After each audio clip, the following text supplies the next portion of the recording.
Well, International Women's Month is celebrated each year in March. Today, we will talk about African women who have risen to positions of influence across the continent and made a difference in various fields. To tell us more, I'm joined live via Skype from New Jersey by Yetunde Ogbesan-Omede, Professor of Global Affairs and Politics at Farmingdale State College. Welcome, Dr. Yetunde. Well, thank you so much for having me. Yes. Now, most times when we have such a month, it's easy to focus on the trials and tribulations of the African women. But when you think about our mothers or sisters and our daughters on the continent, what comes to your mind about how much has also been achieved up to this point?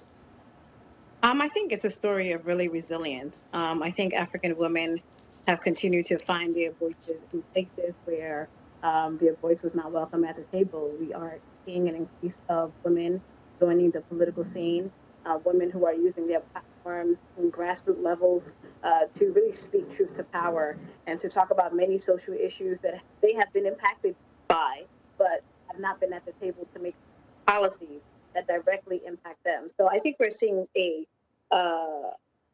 surplus of more women using their voice, using their background, using their expertise, all the way from the market women all the way to their government office, who are carrying the mantle of making sure that their voices are heard at the decision table. Mm-hmm.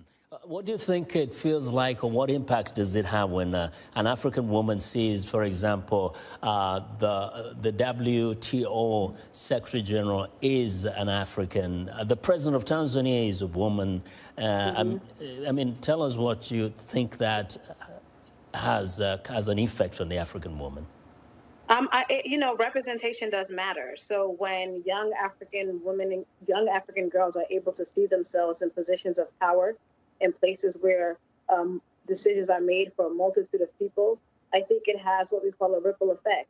So more young girls and more young women are aspiring to be more than just their environment, more than just what the society and culture expect them to be, and have been able to strike that balance between the demands of their culture and maybe their religion and tradition with aspiring to be more and aspiring to rise up in the ranks of their political positions and their background. So I think that representation is so important, especially on the African continent, where oftentimes culture and tradition impedes women from rising up in the ranks. Yes. Now, very briefly, do you think it will help a lot if those who have achieved or who are doing great things were talked about more, were highlighted more?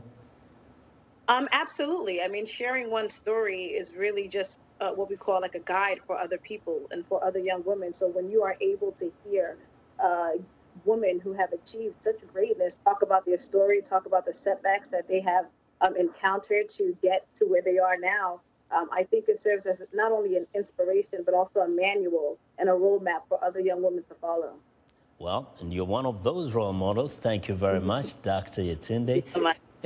Yetunde Ogbesan-Omede is a professor of global affairs and politics at Farmingdale State College, Department of History, Politics, and Geography. Thank you very much. Thank you. And now, the